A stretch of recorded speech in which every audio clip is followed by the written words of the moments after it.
As you wake up in the middle of the night, your phone buzzes with a notification. A chill runs down your spine as you check the screen. It is a message from an unknown number. You have 24 hours left. Make them count. At first, you think it is some kind of joke, maybe a prank, but something about it feels off. The air in your room feels heavy, like something invisible is pressing down on you.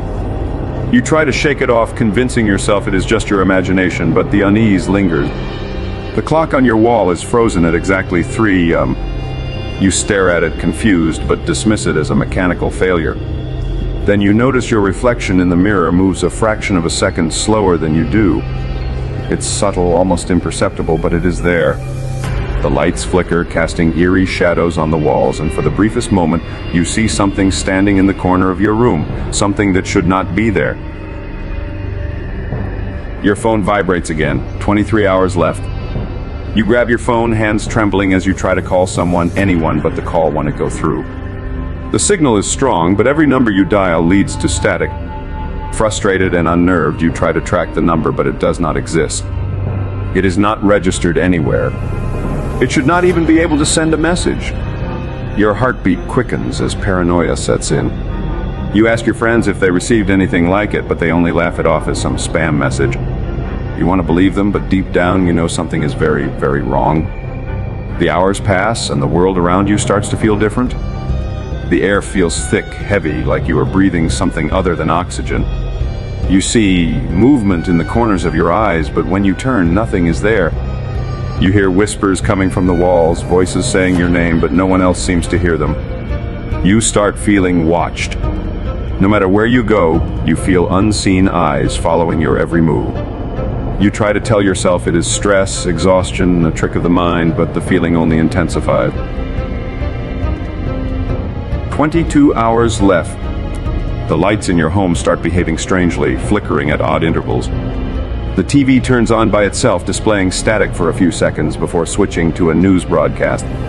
The image is distorted, but you can just barely make out the words, "Local resident found dead." The screen goes black, and for a moment your own reflection stares back at you from the TV screen. You stumble back, gasping for air, but your reflection remains unmoving, even though you are shaking. 21 hours left. The noises grow louder, footsteps pacing outside your bedroom door, a rhythmic tapping against your window from the second floor. The shadows in your room grow longer, reaching for you, stretching unnaturally across the wall. Every time you blink, they shift closer. You try to leave your house, but no matter how far you walk, you always end up back at your doorstep. The world outside is empty, no people, no cars, no sound, just an unnatural stillness that makes your skin crawl. You decide to lock yourself in your room and wait for this nightmare to end, but something is inside with you.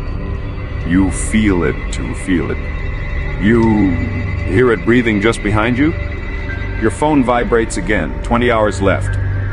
This time, the message comes with an attachment. A photo of your own bed taken from above. The angle suggests that whoever took it was standing right behind you, but when you turn around, there is nothing there. The terror is overwhelming.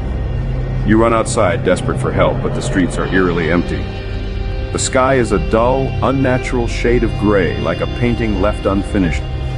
You run to your neighbor's house, banging on their door, but when they finally open it, their eyes are hollow, empty.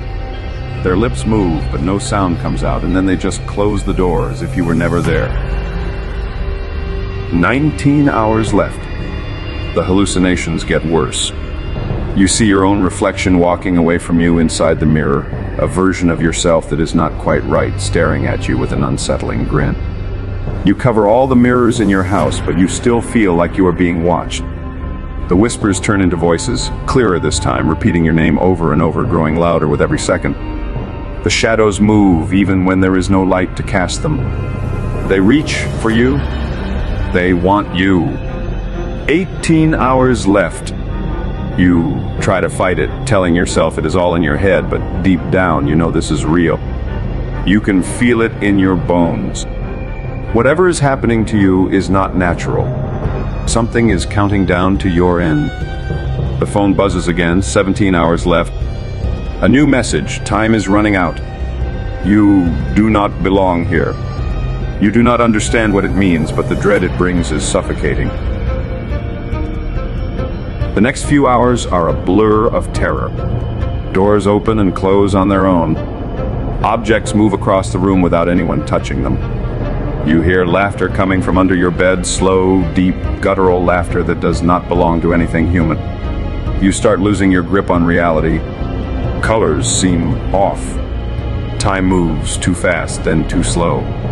Sounds distort and twist into something unrecognizable. The world feels like it is unraveling around you. 10 hours left. You do not sleep. You cannot sleep. You are afraid that if you close your eyes, even for a second, something will take you. The whispers have become deafening, filling every corner of your home. They do not stop, even when you cover your ears. It is as if they are inside your head. The lights no longer flicker. They have gone out completely, and you are left in absolute darkness except for the glow of your phone screen. 5 hours left. You try to leave one last time, but no matter where you go, you always end up back at the same place. Your own house, your own room, trapped in a loop that you cannot break. The shadows are no longer just shadows. They are forming shapes, figures barely visible in the dark. They watch you with hollow eyes, waiting for the final moment. 1 hour left. You sit on your bed, staring at your phone, unable to move, unable to breathe. Your reflection in the covered mirror whispers to you, "It is time."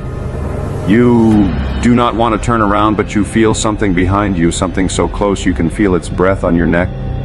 Your phone buzzes one last time. Time is up. The last thing you see is your own name appearing on a newscast that does not exist. The last